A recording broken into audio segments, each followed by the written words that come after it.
Excuse me, sir. Step over here. Let me ask you a question if you can help me. The setting, a farmer's market in Columbus, New Jersey. Inside, a woman shopping for produce with her baby. She's under surveillance by this man. He stays outside, hoping the woman won't spot him. He solicits help from random shoppers. Ma'am, excuse me. I'm a recovery agent. He tells them he's a recovery agent, a fancy term for bounty hunter, and he needs help capturing the woman inside. Let me show you a picture. Hold on.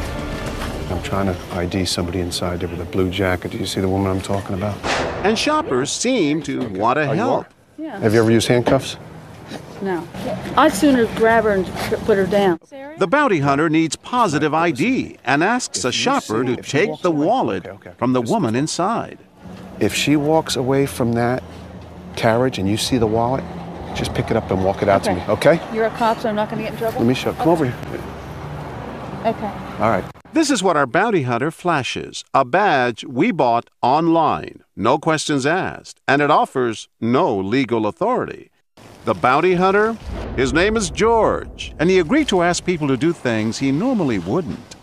The woman inside, she's Tracy, an actress playing the role of a mother who may have kidnapped her baby from the father.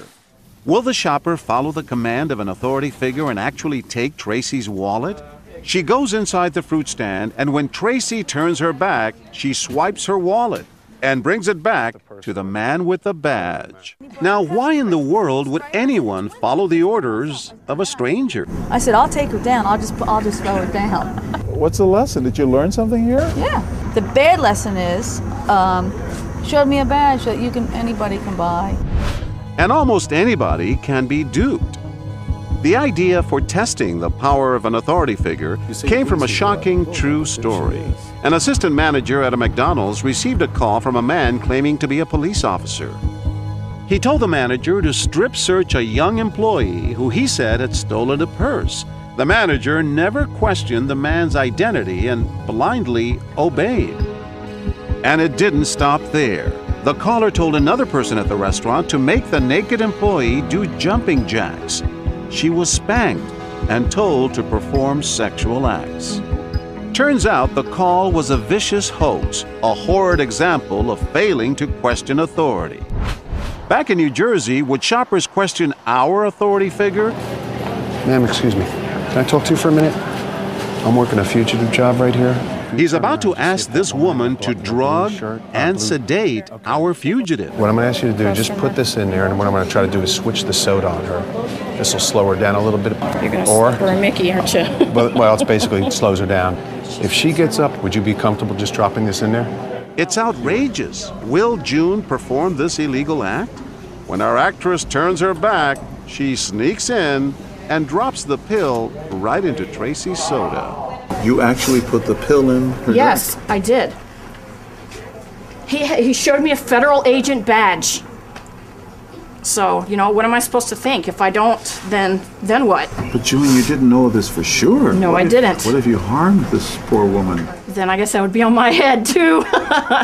Luckily for June's conscience and our actress, the Mickey was just some candy that we bought a few minutes earlier. How likely is it for us to listen to someone simply because they seem authoritative? Yeah, I guess I'm a sucker. But also sucked into our plot is this next woman, Crystal. Somebody who kidnapped a child right inside this office right here? Mm-hmm. I want you to go in just real quick and ID her for me. A little talk about the baby being kidnapped, and then George asks Crystal to do a little kidnapping herself. Our baby isn't real, but Crystal doesn't know that. Okay, what you're going to do is walk back inside the produce area, push the carriage straight to me. Okay. Okay? Without ever questioning our authority figure, Crystal heads inside to look for the baby.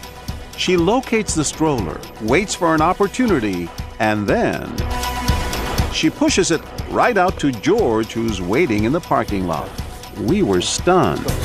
Walk fast, walk fast. Ma'am, what are you doing? Walk fast, Excuse me? Walk fast. Don't turn around, don't turn around. Excuse me, what are you doing? That's my baby. Why did you take my baby? Who is that? He's a police officer. He showed me his badge. You know for sure he's a police officer? He showed me his identity. Only now does Crystal realize she might have been duped, becoming perhaps an accomplice to a kidnapping. You have no right to take my baby. Crystal defends her actions. Her thoughts, she says, were with the baby. My sister has an infant, and I think it was just something that was really close to my heart, and I was thinking about how bad I would have felt if someone had taken my sister's baby. Experts say empathy often determines whether people will act. And that's definitely true with this man. Chris Blackman is a father of a 6-month-old. We had him out yesterday. cold. Yeah, he's got a little snifflies on. Yeah, that's what he has too. Yeah. And he's drawn to our actress before our bounty hunter even approaches him, because she appears to be a new parent too. What day was he born? 35. I'm losing my brain. Yeah, like the 7th. My name is Chris. But, good, sorry, I come around Tracy. here once in a while. Tracy. Tracy. Yeah, Nice to meet you. We didn't think there was any way Chris could be recruited to help our bounty hunter. He and Tracy, after all, were bonding so well. But watch what happens next. Excuse me, sir. Can I talk to you? I'm a recovery agent. I saw you talking to that girl in there with the blue jacket on. Yeah. I know she got real friendly. Right. She's wanted for kidnapping. She didn't know the date of that birth either. She's got a warrant for her arrest. I understand. Chris is torn. Does he believe the friendly mother of a baby, or a man who claims he's a bounty hunter? Do you have a police officer? I don't yet. They're coming. They're on the way. I need That's that first. Okay. Well, Before I I can don't do anything, I need a police officer that's going to confirm what you're telling me. Of the 22 shoppers we confronted, Chris is the only one who really questions our authority figure. Well, I don't have a police officer here now. This is making me a little nervous. Okay. I want to help you out. Okay, well, but I don't wanna, I'm not asking you to do I don't anything with wanna the baby. Chris is conflicted and ultimately compromises. He refuses to take the baby, but he agrees to block Tracy while George pushes the stroller away. If she comes, just don't let her come towards me. Put it in the basket. I know, that's okay. If she comes, just don't come towards me. Where is my baby? Excuse me, ma'am. What? Can I ask you a question? Move! Please, can I ask you Move! a No, why?